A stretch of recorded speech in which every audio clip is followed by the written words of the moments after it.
Chapter 19. Gov, with all due respect, are you out of your bloody mind?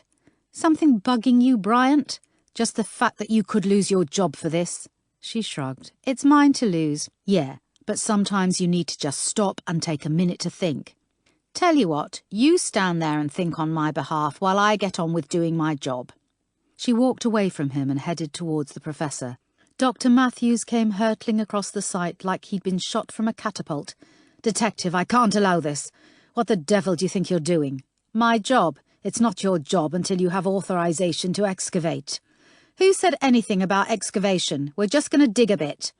All parties had converged, and 7 of them stood staring at the machine. You could damage the entire investigation by acting too hastily.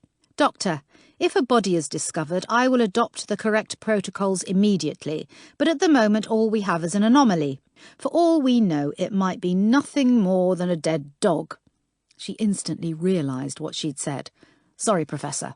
This is a potential crime scene, Matthews argued, which could have been dug by any old metal-detecting enthusiast by now, in which case no protocols would have been followed at all. That was her logic, and she was sticking to it. Matthews's mouth tensed when he realised that she was not going to be dissuaded. His eyes travelled from the circle of people and then came back to her. Your impetuousness is going to jeopardise the careers of all these people. Kim nodded her understanding. She turned to Bill and Ben. Pass me the shovel. Gov. Bill and Ben looked to the professor, who was looking at her. Jesus Christ, she growled, grabbing a shovel. Dr. Matthews, please feel free to return to the car until authorization comes through. The rest of you do whatever the hell you like. She lifted her arm and dropped the spade to the ground. Her right foot pushed the blade down as far as it would go. She removed the lump of earth and placed it to her left. She wielded the shovel again. Dr. Matthews humphed and turned away. I cannot be a party to this. Come on, Kedis. In a minute, Doctor, she said, without looking at him. She caught Kim's eye. I'd just like to observe for a while. The doctor hesitated before shaking his head. He walked back towards the car. Kim smiled her thanks to the forensic technician.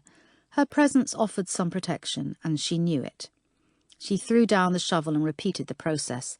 The ground was hard and this would be a long process, but it was better than standing around doing nothing. Oh, for God's sake, Bryant said, reaching for the second shovel. He stood opposite her, about 6 feet away, and dropped the shovel into the ground. The professor looked pained. He shook his head. No, look, if you're going to do this, at least do it properly. For the next 2 hours, she and Bryant formed a tag team with Bill and Ben, taking turns at digging the feature as directed by both Kerris and Professor Milton.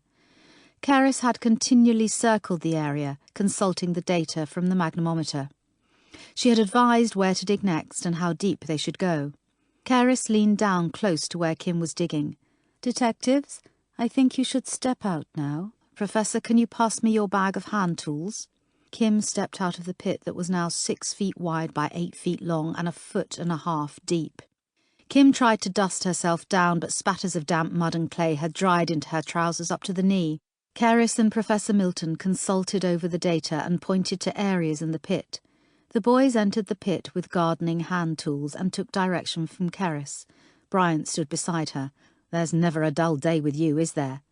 At least you've burned off that bacon bap from earlier, and then some. Her own stomach was beginning to rumble. The half slice of toast she'd eaten at 6:30 was long gone. It's almost 2, not much daylight left, Bryant observed. Bill or Ben motioned for Kerris to enter the pit. She knelt down and used something which looked like an oversized blusher brush to dust at a particular area. Kim noted that she cared nothing about the dirt and mud that was now caked to her light blue jeans. She brushed a second time and then stopped. "Okay, I need anyone who is not forensically trained to step out of the pit immediately." Kerris remained in the pit alone. She turned and met Kim's gaze. "We have bones, Detective, and unless it had 5 fingers, it isn't a dead dog." No one spoke for a few seconds, as they all contemplated the discovery. Then, as though the newly exposed bones had emitted some kind of siren, 2 squad cars screeched onto the gravel and her mobile began to ring. It was Woody. Thank God. "Stone, get back here and bring Bryant with you," he barked. "Sir, I need to let you know. Anything you have to say can wait until you get here. But there are bones in this ground, and I've already told you to get back here immediately, and if that's longer than 15 minutes, don't bother coming back at all." The line went dead. She turned to Bryant. "I think he knows." Bryant rolled his eyes. "Go on, I'll see you there." Bryant nodded and headed back to his car. "Listen, folks, thanks for your help, but if anyone asks, Bryant never touched a thing, okay?" They all nodded. Kim sprinted to her bike and donned her helmet and gloves. She pulled away from the sight and prepared to face the music. Chapter 20. There is something within her that compels me. She is surrounded by activity, sirens, vehicles, movements, and yet my eyes never leave her. She stands out from the crowd, a three-dimensional image in a two-dimensional film. There is unruly energy within her, like a demon driving her on. It is dark and it intrigues me. Even amongst the crowd she is alone. Even when she's still she moves. A hand clench or a foot tap keeps in time with a brain that never rests. Although I've never seen her before, I know her. I know her intelligence, her restlessness, and that natural suspicion in her gaze. She has a sense that is hidden from most. It is indefinable and without name, but it is attuned to everything around her, and I've seen it before. Ah, Caitlin, dear, sweet, adorable Caitlin. All too soon she is gone, a film without its star. My interest wanes, but I remain where I am, lost momentarily in my thoughts. What came first, the chicken or the egg? It is a question I have asked myself often. Did I feel nothing when my mother rejected me, or did she reject me because I felt nothing? It is a question pored over by many a scholar. Is a psychopath born or made? They have no answer, and neither do I. There was a time when I battled against it, fought it, even tried to understand it, but that was a long time ago. My journey began with a fish, just an ordinary anonymous goldfish won at a travelling fair by my father. I carried it home. It lived in a bowl for 2 days and then died. My sister was inconsolable. I was not. She mourned its loss, but I felt nothing. I wanted what she had. I wanted her pain. I wanted her grief. I wanted to feel. Next came the kitten. Its fur was soft and warm. It was supposed to be ours, but it loved her more. It didn't really struggle as I covered its mouth, and after its last breath I waited, but still nothing came upon me. The children at school all had puppies, and I wanted one too, but this pet would be all mine. I fed it, I walked it, and it lived in my room. This time I was hopeful, but the snap of its neck did not pain me. It only fueled my curiosity, my need to know how far I could go. The death of 3 animals brought an embargo on pets. This limited my options for further research, and then I realized that the ultimate test had been before me all the time. Everyone said she was cute, adorable, angelic, perfect, so that was my goal. I knew that she would not come to the pond without tempting. There was a look in her eye. She saw things that others did not. So I told her there were bunnies, a mummy and her babies. I pointed to the bush right on the edge. She peered inside. Her back was towards me. I pushed her face down and straddled her neck. She coughed and she spluttered, and then she lay still. "Oh, Caitlin, Caitlin, Caitlin, you gave me a gift." As I dismounted her small body, I finally had all the answers. My condition was not a curse, but a blessing. The sacrifice of my sister finally set me free. Since that day I have been liberated to take what I want and destroy what I don't, without the restraints of guilt or remorse. Like a missing limb, compassion is simply not there. It cannot be replaced or transplanted, and nor would I wish it. It is a shackle that binds lesser mortals to morality and an ethical code, but I have no code to follow. So what came first, the chicken or the egg? The answer is I couldn't care less. As the sound of the motorbike fades, I turn and walk away. She would be a worthy adversary. She will make discoveries along the way which will lead her exactly where I want her to go. She will uncover secrets of Crestwood, but she will never uncover mine. Chapter 21. Despite the head start, Kim pulled into the car park a moment before Bryant. He parked beside her. "Go and get cleaned up, I'll go see Woody." She started walking towards the entrance. "I'm more than happy with my own decision, so don't. I've got 7 minutes to get to his office, so hurry up." They sprinted up the stairs together and entered the office. Dawson's eyes widened. "Geez, looks like you two had some kind of mud fight," he chuckled. "I'd like to have seen that. My money would have been on the gov." Bryant sat down. "Hell, Dawson, any smart money would have been on the gov." "There are bones," Kim said, removing her jacket. She ran her fingers through her hair. "Bryant will fill you in." She headed to the door. "Gov," Bryant said, stopping her. "Tell him the truth." "Of course," she replied and headed to the stairs. By her reckoning, she had 1.5 minutes left by the time she knocked on his door. She waited until he called before entering. It wasn't going to help if she infuriated her boss any further. She took the 4 steps to the chair and noted that the stress ball remained on the desk. Okay, now she was in trouble. "What the hell do you think you're doing, Stone?"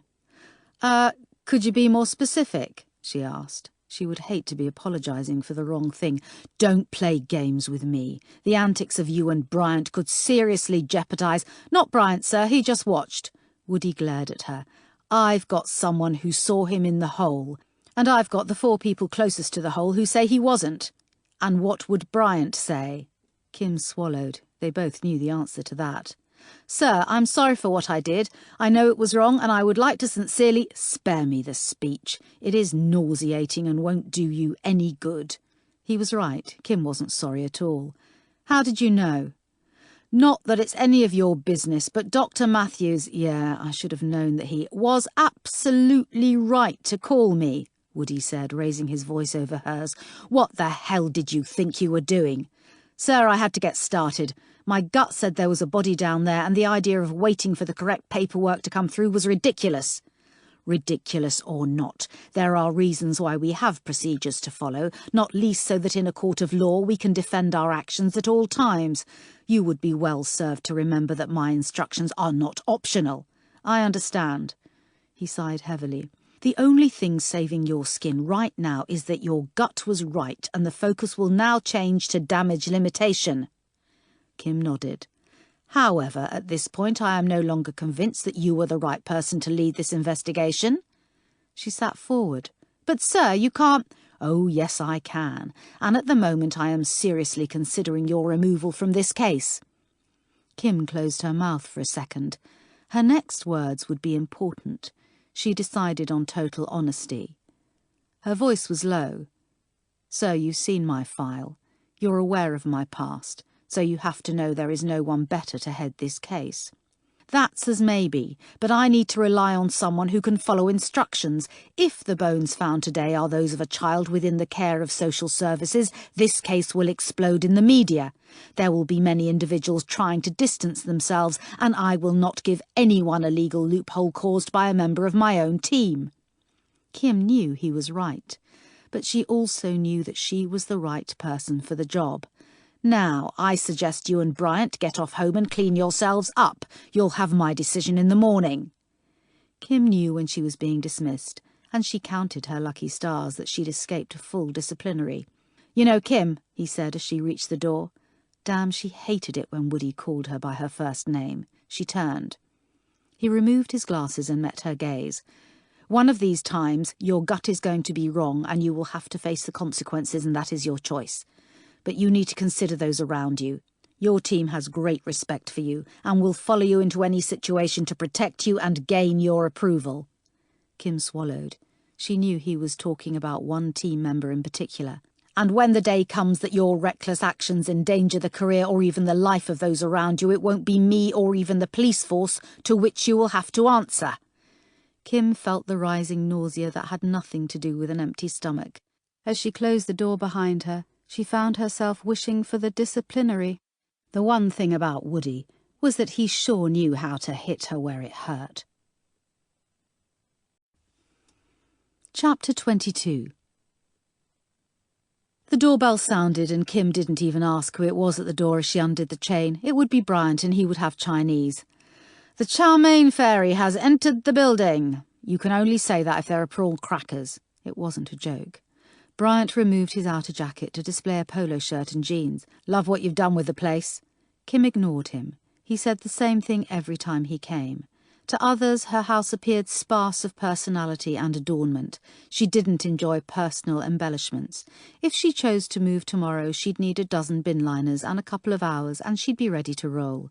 Her years in the care system had taught her well. She served up the beef noodles and egg fried rice, 2/3 for Bryant, 1/3 for her. She passed the plate to him. He took one sofa and she took the other. She put a forkful of food in her mouth and tried to ignore the disappointment. The theory of food was far more exciting than the practice of eating it. In her mouth it turned into a source of fuel, energy. She pushed in a few more forkfuls and put the plate down. Gee, slow down, you nearly filled a hollow tooth there. I've had enough. You make a sparrow look like a greedy bastard. You need to eat more, Gov. Kim shot him a look. Here in her home she was not Detective Inspector and he was not her subordinate. He was just Bryant, the closest thing to a friend she had.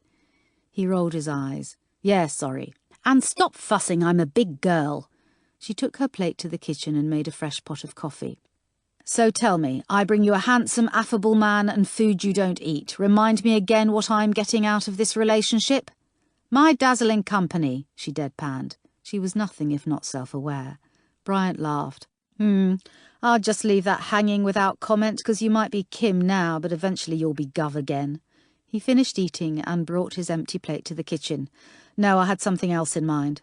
Like what? A date? With you? He guffawed. You wish. Kim laughed out loud. You know, that's a great sound. You should do it more often. Kim knew what was coming. The answer is no. You don't even know who. Oh, yes, I do, she offered in pantomime fashion. She'd caught a glimpse of Peter Grant as she'd headed out of the station. As a prosecutor with the CPS, their paths still crossed, but she had avoided a full conversation since the breakup. Bryant sighed. Come on, Kim, give him a chance. He's miserable without you, and you're even more miserable without him. Kim weighed it up and answered honestly. No, I'm really not. He loves you. Kim shrugged. And you were different when the two of you were together. I wouldn't say happy, but perhaps more tolerable. I'm happier now. I don't believe you. Kim poured coffee for both of them, and they returned to the lounge. Look, Kim, I'm sure he's sorry for whatever he did wrong. Kim doubted that, because the truth was, Pete hadn't done anything wrong. It was her. It was always her. Bryant, how long had Peter and I been seeing each other? Almost a year. And how many times do you think he stayed over? Quite a few. Yep, and do you want to know what led to that final argument? If you want to share. Only so you'll get off my back. I finished it because one morning he didn't take his toothbrush with him. Are you kidding? Kim shook her head, remembering the day when he'd left for work and she'd gone into the bathroom to see it there, brazenly lying next to hers. No crime scene had ever induced that level of horror. I realised that if I'm not prepared to share a toothbrush glass, I'm not prepared to share much of anything else. But surely you could have worked it out. Jesus, this is not Blind Date and you're not Cilla Black. Some people are meant to find a soulmate and live happily ever after, and some people are not wired that way, that's all. I just want you to have someone in your life that makes you happy. Do you think it'll make me any less difficult to work with? Kim asked, signalling that the conversation was over. He got it. Bloody hell, if it was that easy, I'd move in here myself. Yeah, well, make sure you don't leave your toothbrush. No, I just bring the glass I put my teeth in at night. No, really, stop there. Bryant finished his coffee. All right, enough foreplay. We both know why I'm here. Are you going to show it to me or not? Well, come on, enough with the teasing. She jumped up and headed out to the garage. Bryant was no more than 2 steps behind. She took her treasure from the workbench and turned to face him. She tenderly peeled back the cotton pillowcase, protecting it from the temperature. Bryant stared in wonder at the motorcycle fuel tank. Original? Oh, yes. It's a beauty. Where'd you get it? eBay. May I? Kim passed it to him. She'd spent 6 weeks trawling the internet for the 1951 model. Far easier to find were parts for the 1953 model and upwards. But she'd never done easy. Bryant caressed the rubber knee pads fitted on each side of the tank and shook his head. Beautiful. That's enough. Give it back. Bryant handed it to her and walked slowly around the motorbike. Wasn't this the model Marlon Brando rode in The Wild One? Kim jumped up and sat on the workbench. She shook her head. 1950. Are you ever going to ride this bike? She nodded. The Triumph would be her therapy. The Ninja was a rush, a challenge. Riding it satisfied a deep need within her. But the Thunderbird was a thing of beauty. Just being near it transported her back to the only 3 years in her life that she'd felt anything even resembling contentment. A mere interlude. The sound of a phone ringing startled her. She jumped off the workbench and retrieved her mobile from the kitchen. She saw the number. Hell no, she whispered. She darted through the house and into the street. 2 houses away from her own home, she pressed the answer button. Her home would not be contaminated. Kim Stone. Miss Stone? I'm ringing about an incident with your mother. And you are? Oh, my apologies. I'm Laura Wilson, the night supervisor at Grantley Care Facility. I'm afraid she's had an episode. Kim shook her head, confused. Why are you ringing me? There was a brief silence. Because you are listed as her emergency contact. Does it say that in the file? Yes. Is she dead? Goodness, no. She took her dislike. Then you should have read the file better, Miss Wilson, because then you'd have known that there is only one situation for which I require an update, and you've already confirmed that not to be the case. I'm so sorry. I had no idea. Please accept my apologies for disturbing you. Kim could hear the tremor in the woman's voice and instantly felt bad for her reaction. Okay, what did she do now? Earlier today, she became convinced that a trainee nurse had been brought in to poison her. She's quite sprightly for a woman approaching her 60s, and she charged the nurse and brought her to the ground. Is she okay? She's fine. We've altered her medication slightly to... I meant the nurse. She was a bit scared, but she's okay now. It's part and parcel of working in this profession. Yep, all in the normal day of living with a paranoid schizophrenic. Kim was eager to end the phone call. Is there anything else? No, that's all. Thank you for the call, but I would appreciate it if you made a further note on the file regarding my previous instruction. Of course, Miss Stone, and once again apologies for my error. Kim hit the end button and leaned against the lamppost, banishing all thoughts of her mother from her mind. She only gave thought to that woman on her terms, and that was once a month at a time and place of her choosing, within her control. She left all thoughts of her mother in the street and closed the front door firmly behind her. Kim would not allow her mother's influence into her place of safety. She took fresh mugs from the cupboard and poured more coffee for herself and Bryant. He said nothing as she re-entered the garage, as though it was the most natural thing in the world for her to take flight from her own home to accept a phone call. She resumed her seat on the workbench and placed the petrol tank on her lap. She reached for a wire brush similar in size and shape to a toothbrush and gently brushed at a small patch of rust on the right-hand side. Flecks of brown landed on her jeans. Surely there's a quicker way of doing that. Oh, Bryant, only a man would be concerned with the speed. An easy silence settled between them as she worked. He'll keep you on the case, you know, Bryant said quietly. Kim shook her head. She was not so sure. I don't know, Bryant. Woody's right when he says I can't be trusted. He knows that regardless of any promises I might make, there are some times when I just can't help myself. And that's why he'll keep you on it. She looked at him. He knows how you work, and yet you're still around. There is no disciplinary on your file, which is beyond shocking if you want the truth. He knows that you get results, and that you won't rest until you solve a case, especially this case. Kim said nothing. This case was personal to her, and Woody might feel that was detrimental.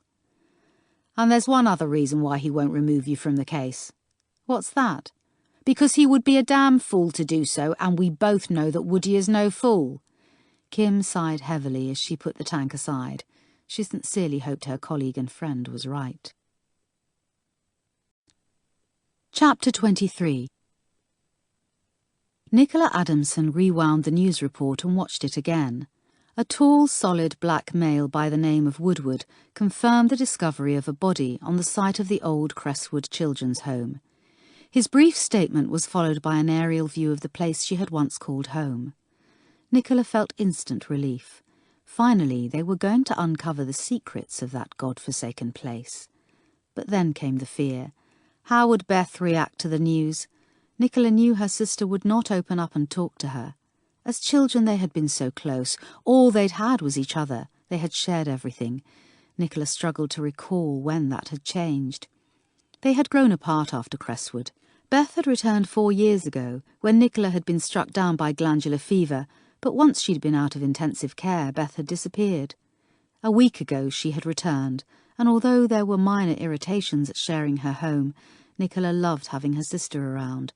A small voice in the back of her mind offered the question, how long? When Beth was away, Nicola always felt that part of her was missing. Yet when she was back, Nicola felt more anxious, always worried about Beth's reactions. Her sister was changed somehow. There was a remoteness to her personality now, a coldness that showed in a mean set to her features, an impatience with the rest of the world. Nicola felt that every ounce of her sister's joy had been lost. She checked on the contents of the oven.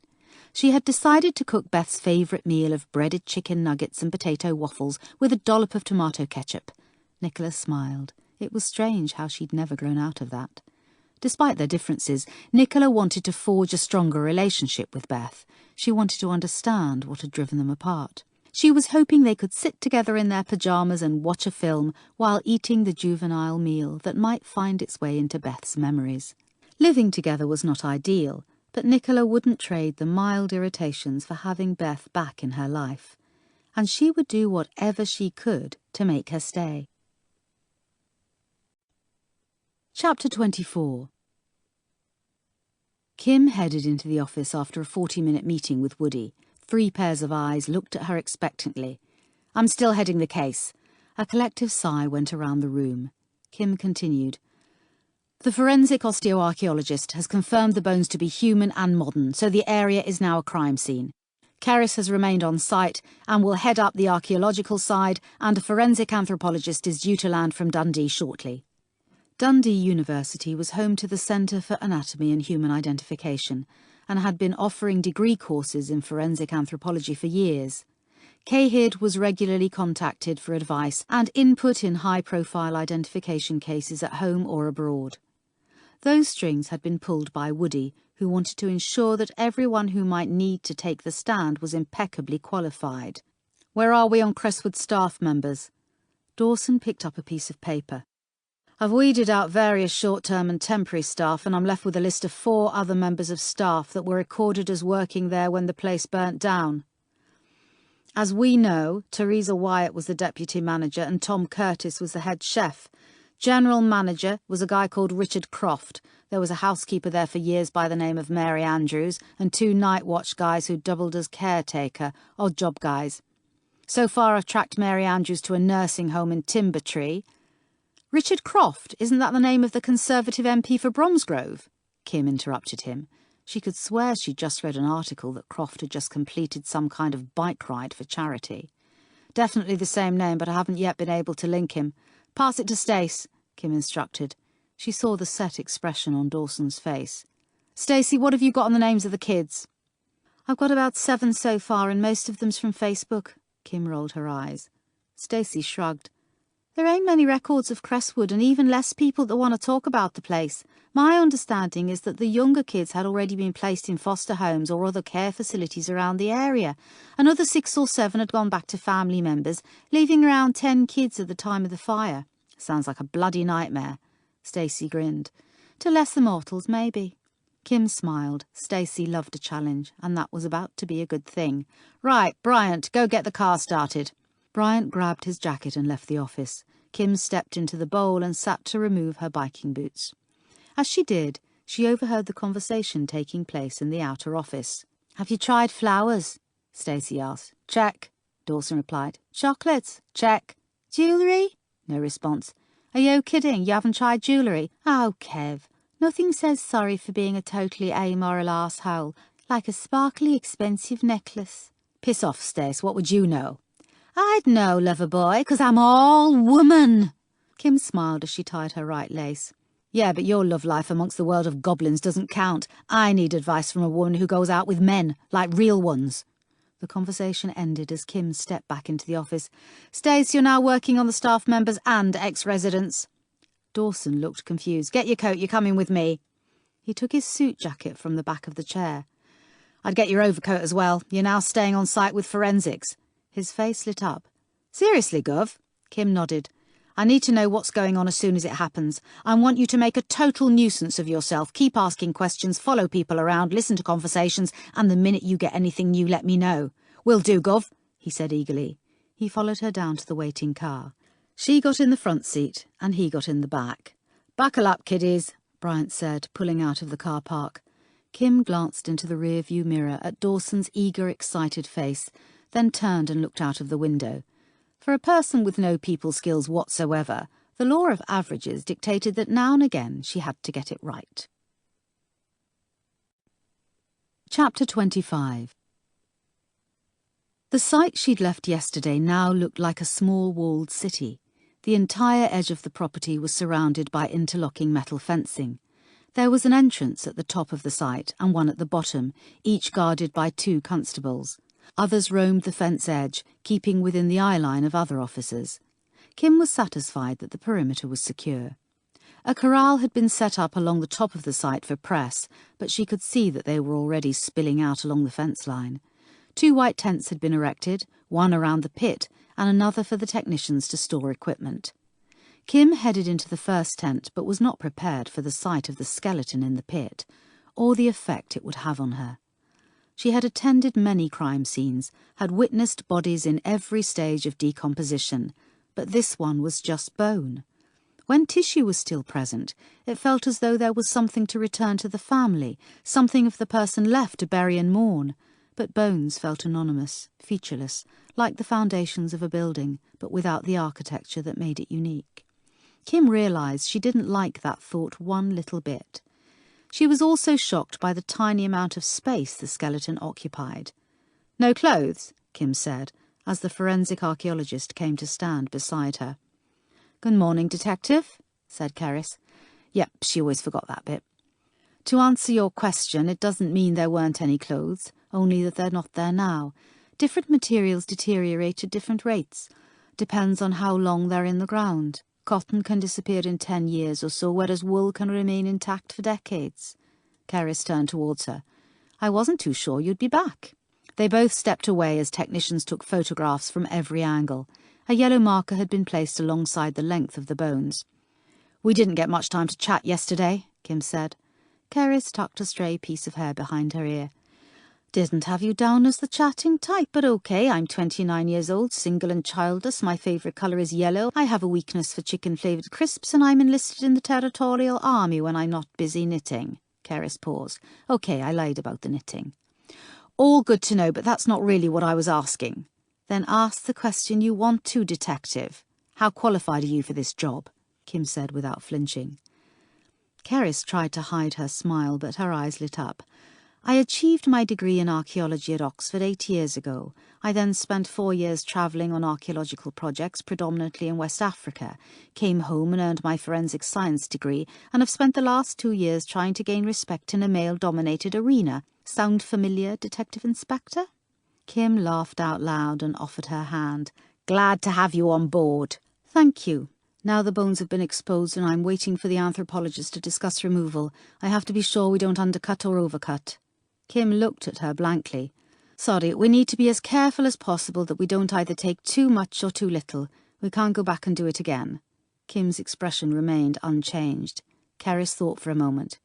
"Okay, imagine the ground as a brick wall. Each course of the wall is a period in time. If we take too much of the soil, we risk encroaching on other events that occurred before the murder, and which could give us false information." Kim nodded her understanding. "Once the bones are removed, we'll begin sifting the soil for clues." "Ah, Detective, there's someone I'd like you to meet." Kim heard the familiar voice of Keats, her favourite pathologist. "Detective Inspector Kim Stone, please meet Dr. Daniel Bate. He's the forensic anthropologist from Dundee and will be working both here and at my lab for the duration of this case." The male offering his hand was 2 inches taller than Kim, with the build of an athlete. His jaw was strong and his hair black.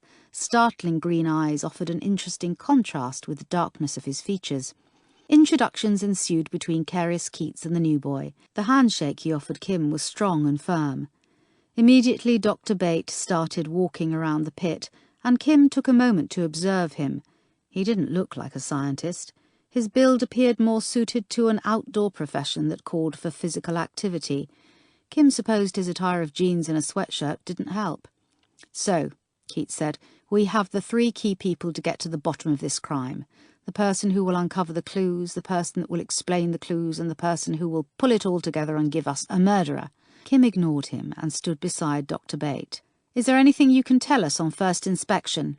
He rubbed his chin. "Yes, I can definitely confirm that there are bones in that pit." Kim sighed. "Well, I can see that myself, Dr. Bate.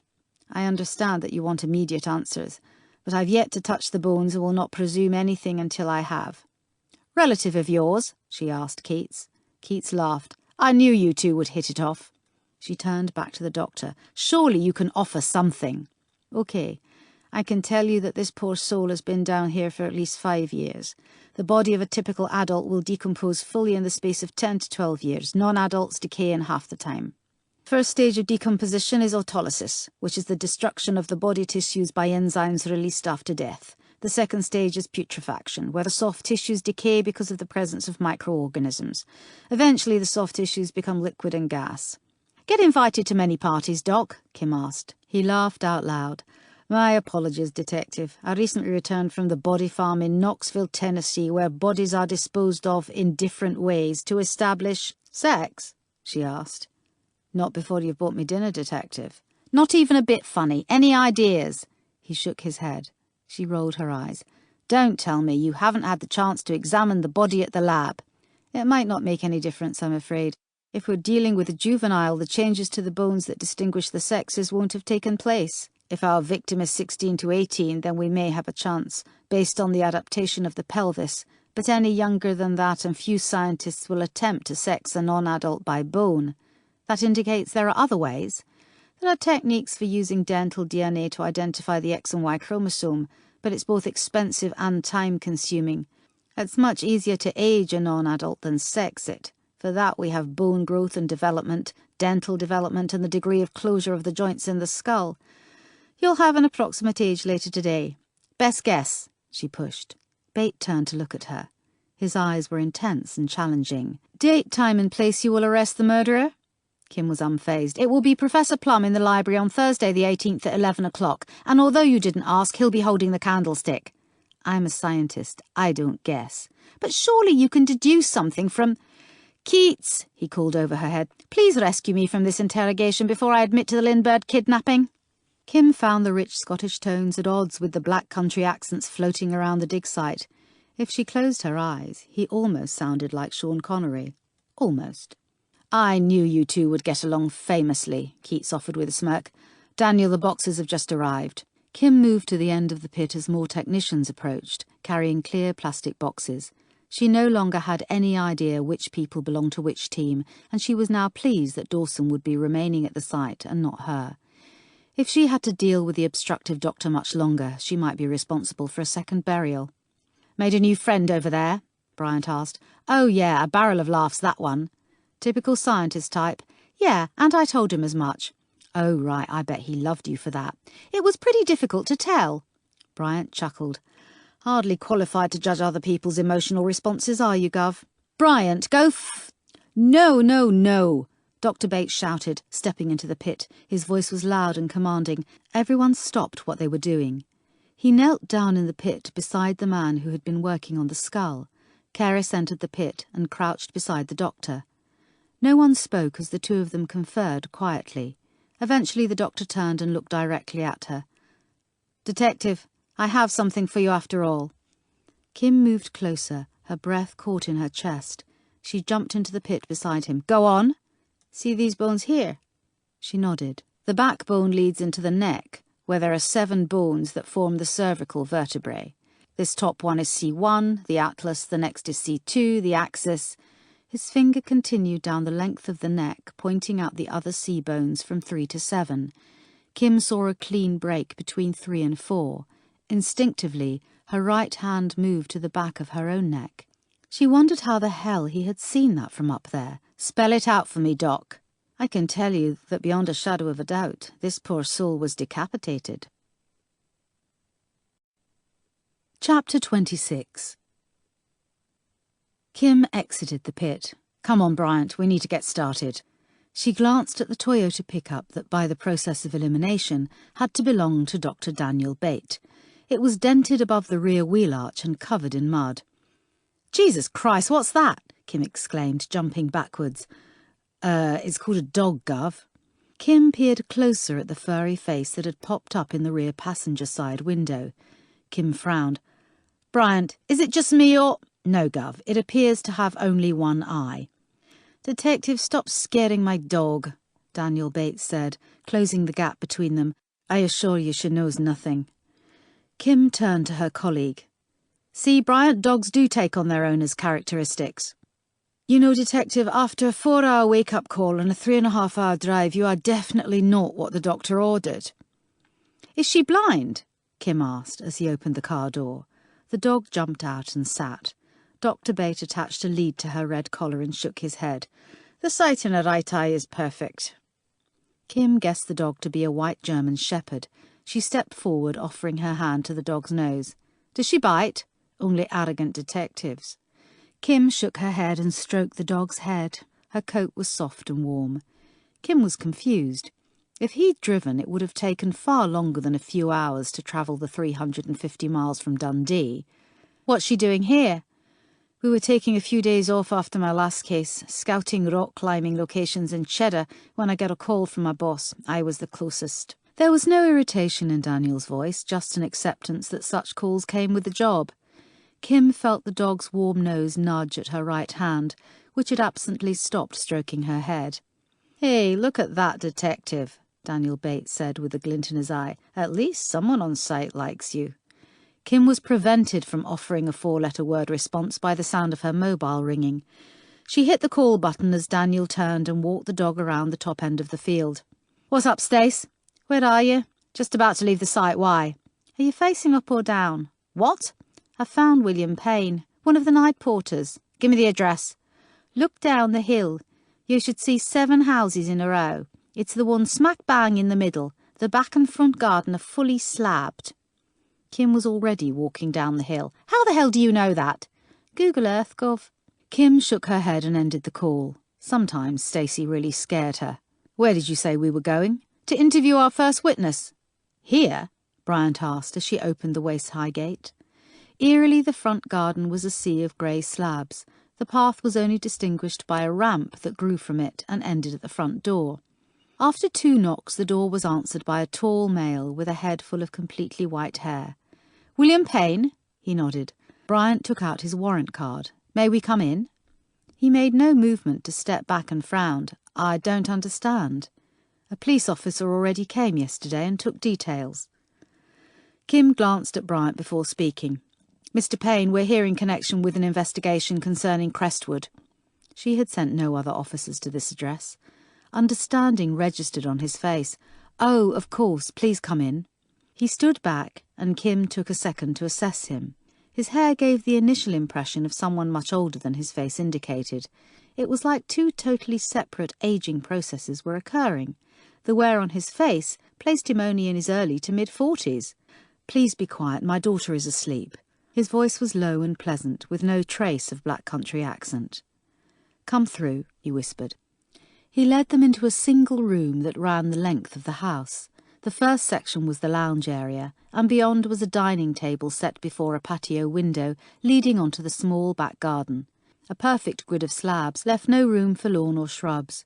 Kim heard a noise behind. It was a gentle rhythmic thunk. The sound came from a device that appeared to monitor breathing. Attached to the machine was a girl Kim guessed to be in her mid-teens. The wheelchair was an oversized contraption with an IV drip attached to the other side. Wound around the left arm of the chair was an emergency response pendant with a red button that linked directly to the ambulance service, normally used for the severely disabled. Kim realised this would be little use to the girl around her neck, but had been placed less than an inch away from her left hand.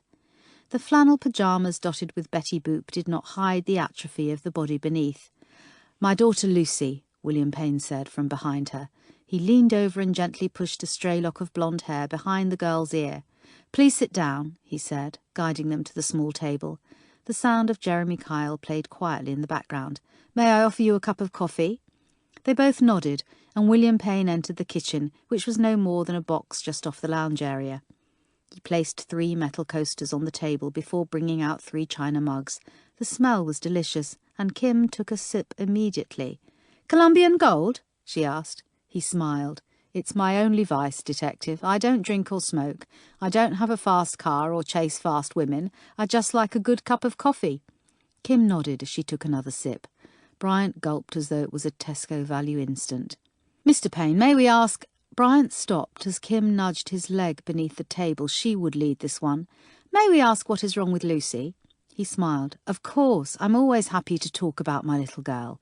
Lucy is 15 and was born with muscular dystrophy." He glanced over at his daughter and his gaze never returned. It gave Kim the opportunity to observe him openly. It was clear to us early on that something wasn't quite right. She was slow to start walking and she never grew out of that clumsy gambling stage. Kim looked around. "Is Lucy's mother here?" William turned his attention back to her. There was genuine surprise in his look.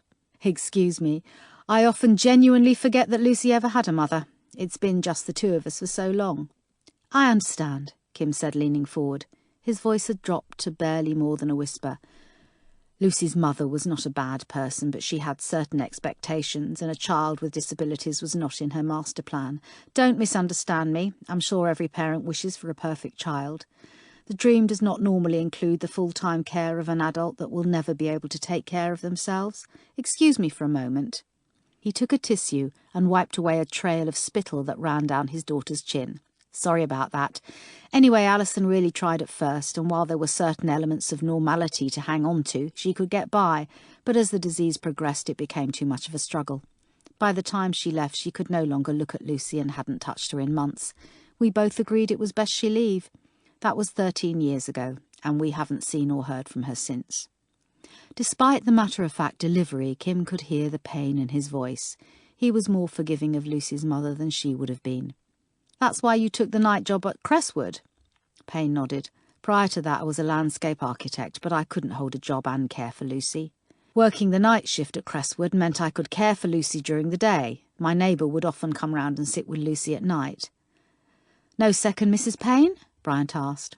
William shook his head. "No, my vows were for life. Divorce may satisfy the law, but it doesn't satisfy God." Kim guessed it would have been difficult to meet someone even if he'd wanted to. Few people were prepared to take on the full-time care of a disabled child that was not their own. A gurgle sounded from the corner, and William was instantly on his feet. He stood before his daughter. "Morning, sweetheart. Sleep well? Would you like a drink?" Although Kim saw no movement, there was obviously some communication between father and daughter, because William pulled around a feeding tube and placed it between her lips. The right index finger of Lucy's hand touched a button on the arm of the chair. A measure of liquid was dispensed through the tube and into her mouth. "Do you want to listen to music? An audiobook?" He smiled. "Do you want to turn around?" Aha, Kim realised. It was blink communication. As William turned the chair, Kim was struck by the paleness of the smooth skin and the directness of the eyes. Kim considered the irony of a perfectly functioning brain in a useless body. Surely there could be no crueler fate. "Lucy sits at the window so she can see outside. She was entranced by the activity yesterday." "Mr. Payne, you were saying?" She steered him back on course gently. "Yes, of course. The job at Crestwood was easy enough. All I had to do was make sure the place was secure so the girls couldn't just leave and that no one could get in, check the smoke detectors and complete any odd jobs left by the day staff. It was very convenient for me and I was disappointed when it came to an end." "The fire?" He nodded. "Although the place was being closed anyway, I was hopeful for another few months of work." "Were you working that night?" "No, it was Arthur's shift, but I heard the alarm as soon as it went off. I'm in the front bedroom, you see." "What did you do?" "I checked on Lucy, then ran across the road. Arthur had got most of the girls out, but he was choking, so I ran in and did a final sweep to make sure there was no one left. Miss Wyatt and Tom Curtis were the first to arrive, and there was a lot of confusion. Everyone was doing lists to make sure all the girls were accounted for. The paramedics were removing girls for small cuts and smoke inhalation, but not informing anyone. I was trying to help, but just seemed to be making it worse. I left as the other staff members began to arrive." "And what time was that?" "I'd say about 1:30. "Did they identify the cause of the fire?" I don't know. I'm not sure how hard they looked. No one was seriously injured and the place was being wound down anyway. You know that both Teresa Wyatt and Tom Curtis have been murdered. William stood and approached his daughter. Sweetheart, I think it's time for a bit of music, eh? Kim didn't see the blinked response, but William fitted the earphones and switched on the device. Her hearing is perfect, Detective. A normal 15-year-old would have been asked to leave the room. This is our equivalent. Kim could have kicked her own behind. Without realising it, she had treated Lucy as invisible because of her disability. It was a mistake she would not make again. What can you tell us about the victims? Not much. I rarely saw the day staff. Sometimes Mary, the housekeeper, would stay until I arrived to give me the gossip. What type of gossip? Mainly about Miss White and Mr. Croft arguing. It was a power thing, Mary said. Can you think of anyone who would wish to harm any of the girls? William visibly paled and then looked to the window. You can't possibly think that anyone... You really think that body in the ground is one of the girls from Crestwood? We haven't yet ruled it out. I'm sorry, but I really don't think I can offer anything to help. William stood abruptly. His expression had changed. Still softly spoken, he had decided it was time for them to leave. Bryant persisted. What about the girls? Were they much trouble? William began to move away from them. Not really. There were a few rebellious ones, but they were generally good kids. What do you mean by rebellious? Bryant asked. Just normal things. It was clear that William Payne wanted them to leave, and Kim began to understand why. What kind of... Bryant, we're done, Kim said, standing. William looked at her gratefully. But if I could just ask... I said we're done. There was a growl in her voice. Bryant closed his notebook and stood. Kim walked past William. Thank you for your time, Mr. Payne. We won't keep you any longer. Kim passed by Lucy's chair. She touched the girl's left hand lightly. Goodbye, Lucy. It was lovely to meet you. At the door, Kim turned. Mr. Payne, if I could trouble you for a minute longer, what did you initially think we were here for? We had an attempted robbery the night before last. They didn't get away with anything, but I called it in anyway. Kim smiled her thanks as he closed the door behind them. Once outside the gate, Bryant turned to her. What was all that about? Didn't you notice how he changed when we started to ask him about the girls? He couldn't get us out of there quickly enough. It's not what you think, Bryant. Kim walked across the road and turned, surveying the property. Of the 7 houses, it was the only one with an alarm attached prominently to the front of the house. A passive infrared light and sensor was aimed directly at the gate. She had seen an identical sensor covering the rear of the property, along with a 6-foot fence topped with cat spikes. Housebreakers did not deliberately challenge themselves with the trickiest home available, and Kim did not believe in coincidences. Bryant huffed. You don't know what I think because you didn't give me a chance to find out. He was nervous, Gov. Kim shook her head as she walked up the hill. She passed Daniel Bate walking his dog back towards the car. Hey, detective, just can't keep away. Yeah, Doc, I really can, she said without breaking her stride. Gov, what the hell is going on? Bryant asked her as they reached the car. You don't normally walk away from a challenge. That bloke was as nervous as hell and you just left it. Yes, I did. He all but physically removed us. Yes, Bryant, he did. She turned and glared at him over the roof of the car. Because he needed to change the nappy on his 15-year-old daughter. Chapter 27. The care home was an exercise in symmetry. Inside the foyer was a glass hatch on either side. To Kim's right was a small empty office, and to her left was a room holding a couple of desks and a woman wearing a black t-shirt, the gatekeeper. Can I help? Kim was guessing she'd asked through the glass barrier that separated them. Could we speak to one of your patients? The female shrugged, not understanding. Kim pointed to the sliding doors, but the female shook her head and mouthed emergency only. For a moment, Kim felt as though they were trapped in some kind of decontamination chamber. She pointed to the inner set of doors. The woman nodded and pointed to an open book on a ledge to the right of the window.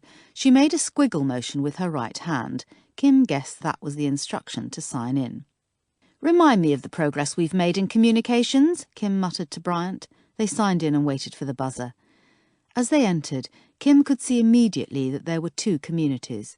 To the left were the more able-bodied residents. 1 or 2 moved around the area on walkers. Other residents leaned across their wing-back chairs, engaging in conversation. Philip Schofield droned on about money management. Residents had turned and were looking in their direction, new faces. To the right there was very little sound. A nurse wheeled around a trolley dispensing medication. No one looked in their direction. The woman from behind the glass stepped out of the office. She had donned a badge just above her left breast that read, "Kath, how can I help you?" "We'd like to talk to one of your residents, Mary Andrews." Kath's hand went to her throat. "Are you family members?" "Detectives," Bryant answered. He continued talking, but the woman's reaction brought a sick feeling to Kim's stomach. They were too late. "I'm sorry, but Mary Andrews died 10 days ago." Before any of this started, Kim thought, or perhaps it had been the start of it all. "Thank you," Bryant said. "We'll contact the medical examiner." "For what?" Kath said. "Clues to her death," Bryant explained, but Kim had already turned away. She pushed on the door, but it was locked. "There was no post-mortem carried out on Mary Andrews. She was terminally ill with pancreatic cancer, so it was hardly any great surprise when she died. There was no reason to subject her family to the process, so she was released to Hickston's." Kim didn't need to ask. Everyone knew the funeral directors in Cradley Heath. They'd been burying the locals since 1909. "Did Mary Andrews have any visitors that day?" "We have 56 residents in this facility. You'll pardon me if I don't recall." Kim heard the hostility and ignored it. "Do you mind if we check the visitors' book?" Kath considered for a second and then nodded. She pressed a green button that released the doors and Kim stepped back into the foyer. Kim started turning back the pages while Bryant held open the door with his foot. "Sir, you'll have to let the door close behind you or an alarm will sound." Suitably chastised, Bryant stepped back into the foyer. "What's wrong with you anyway? Got something against old folks?" Kim asked, noting the set expression on Bryant's face. "Nah, it's just depressing." "What?" Kim asked, turning back another couple of pages. "Knowing this is the last stop. When you're out in the big wide world, anything is still possible. But once you move into a place like this, you know there's only one way you're going to move out." Cheery thought. "Here it is," she said, stabbing the page. 12:15 on the 10th. Visitors sign themselves in to see Mary Andrews with a name that is completely illegible. Bryant pointed to the top right corner of the foyer. Kim turned and knocked on the glass window. Kath scowled at her.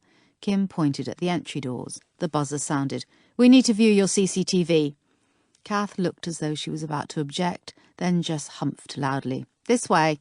They followed her through the general office and into a space behind. "Here it is," she said, leaving them to it.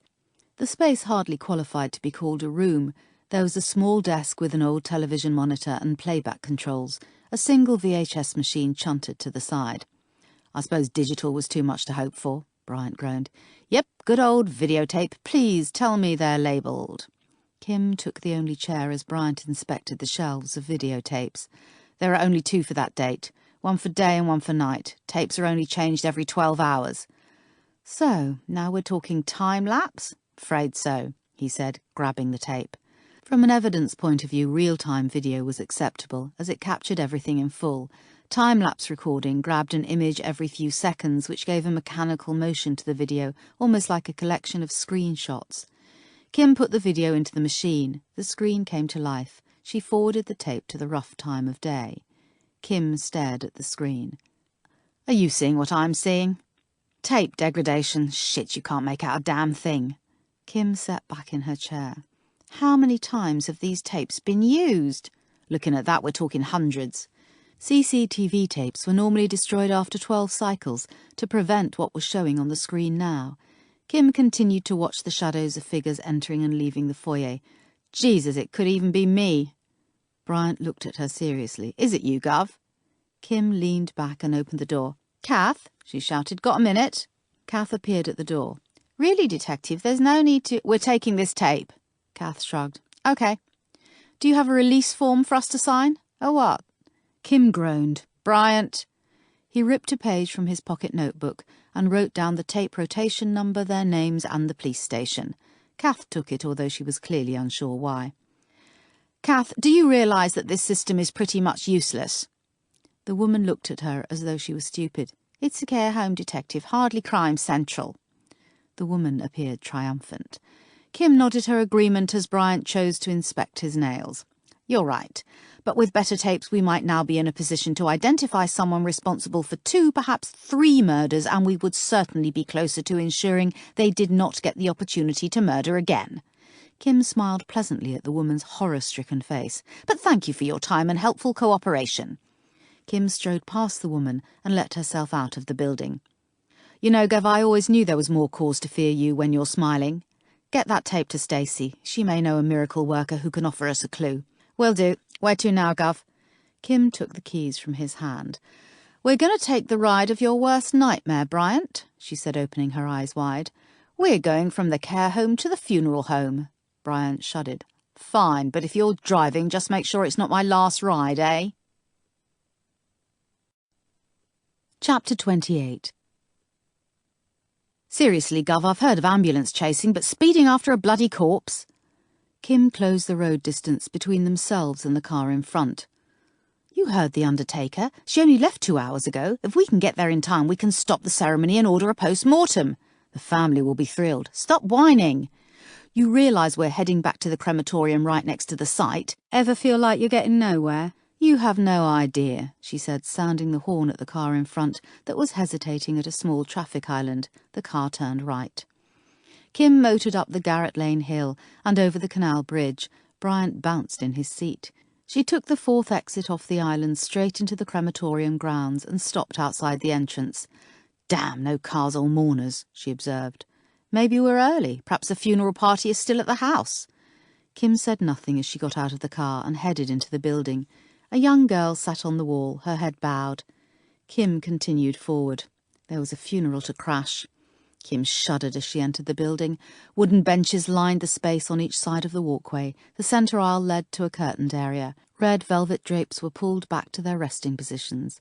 To the right was an elevated pulpit. A board behind held 3 hymn numbers. Kim felt the soullessness of the place. She didn't care much for churches, but at least they provided balance. There were weddings, christenings, celebrations of a beginning to equal out loss. This place existed for death alone. "May I help you?" asked a voice without a body. She and Bryant looked at each other. "Jesus Christ," Bryant whispered. "Not quite," said a figure appearing from behind the pulpit. Although not fat, the black ministerial robe was not flattering to the man that wore it. His face was not as round as his body shape indicated. His salt and pepper hair was heavy at the sides, but thinned in a wide arc over the top of his head, like a well-trodden path over a field. Kim guessed he was mid to late 50s. "But may I help in his absence?" The voice was low and even, with a gentle rhythm. Kim's foster mother, number 5, had possessed a telephone voice which bore no resemblance to how she spoke normally. Kim wondered if the minister had a special voice for services. "We're looking for the funeral party of Mary Andrews," Bryant said. "Are you family members?" Bryant produced his warrant card. "In that case, you're too late." "Damn, is there any way the process can be stopped?" The minister looked at his watch. "She's been in there at 1100 degrees for about an hour. I suspect there won't be a lot left." "Bugger. Sorry, Father. I'm a minister, not a priest, dear, but I'll pass your apology on." "Thank you for your help," Bryant said, nudging Kim towards the door. "Damn it, damn it, damn it," Kim said, heading back to the car. Her peripheral vision registered the young girl still sitting on the wall alone. She reached the car and glanced back. It was obvious that the girl was shivering, but it wasn't her problem. She opened the car door and paused. It really was not her problem. "Back in a minute," she said, slamming the door shut. Kim trotted over to the girl and stood to her side. "Hey, you okay?" The young girl looked surprised. She tried to manage a polite smile while nodding. Her eyes were raw recesses in a pale face. Her feet were encased in flat patent shoes with black and white bows. She wore thick black tights and a knee-length skirt. A grey shirt was smothered by a double-breasted suit jacket that was both outdated by 2 decades and oversized, an outfit cobbled together for a funeral, but offering no protection against the temperature that had not crept above 2 degrees. Kim shrugged and turned away. She'd asked the question. The girl was in no distress other than grieving. She could walk away with a clear conscience. It was not her bloody problem. "Someone close?" she asked, sitting on the wall. The girl nodded again. "My Nan." "I'm sorry," Kim offered, "but sitting here is not going to do you any good." "I know, but she was more like me, Mum." "Then why are you still here?" Kim asked gently. The girl looked up at the chimney of the crematorium. Thick smoke funneled out and dispersed. "I don't want to leave her until... I don't want her to be alone." The girl's voice broke and the tears rolled over her cheeks. Kim swallowed as she realised who she was talking to. "Your Nan was Mary Andrews?" The girl's tears stopped as she nodded. I'm Paula, but how did you know that? Kim didn't feel the need to give the grieving child any details. I'm a detective. Her name has come up in connection with that over there. Oh, yes. She used to work at Crestwood. She was the housekeeper for about 20 years. The girl suddenly smiled. She used to take me with her sometimes if she worked at weekends. I'd help with changing the beds or some washing. I'm not sure how much help I was. All the girls loved her, even though she took no nonsense from them. They seemed to respect her. They didn't cheek her, and she got lots of hugs. I bet the rest of the staff loved her as well. Paula shrugged and then smiled. Uncle Billy did. She nodded to the bottom of the hill. He used to live down there. Kim was intrigued. How did you know Billy? Sometimes my nan would watch his daughter for a bit so he could go shopping. The girl smiled and looked up at the chimney. She was only supposed to sit and watch Lucy, but my nan couldn't do that. She'd always find a couple of jobs to do before he got back, just a bit of ironing or vacuuming, and I'd play with Lucy. When he came back, she wouldn't mention anything she'd done. She didn't want thanks, she just wanted a help. It sounds like your nan was a very special lady, Kim said, and meant it. We never went back after the fire, and my nan said they'd moved away. Paula thought for a moment. You know, a lot changed for my nan after that fire. She'd never been an old nan, if you know what I mean, but after the fire it's like something went out of her. Kim found herself wondering why Mary Andrews had lied about William Payne having moved away. Did you ever ask her about it? Kim pushed gently. She knew she was taking advantage of the girl's need to talk about her grandmother. Talking about a person so recently lost kept them alive in your heart and your mind.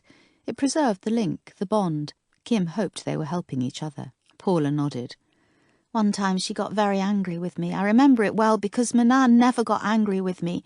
She told me never to mention that place or those people ever again, so I didn't. Kim noted that the girl's body was shivering. Her whole body rocked, but smoke continued to billow out of the chimney. You know, someone said something to me once and I always remembered it. Kim recalled it clearly. It had been at the funeral of foster parents number 4, and she'd been 13 years old. The innocent, unlined face turned towards her eagerly, desperate for some comfort, as Kim had been, although she had shown no one. I was told that the body is no more than a jacket which gets cast off when it's no longer needed. Your nan isn't there anymore, Paula.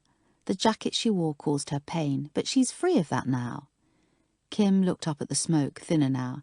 And I think the jacket is gone now, and so should you be. The girl stood. Thank you. Thank you very much. Kim nodded as the girl turned. Any words would cushion the grief for a matter of moments. Intrinsically selfish in nature, grief was for the living. It was a measure of how keenly one felt their own personal loss, and in some cases, as Kim knew, their regret. Kim watched as Paula trotted down the hill. She had considered telling the girl that Lucy still lived in that same house, but her grandmother had lied to the child for a reason, and Kim had to respect that. The ringing of her phone brought her back to the present. It was Dawson. Gov, where are you? So close I can almost smell your aftershave. The day was developing into a bad episode of The Twilight Zone. Good, Gov, 'cause we need you back here right away. What's wrong? She asked, sprinting towards Bryant. That magnet machine has just gone mental. It looks like we have another body.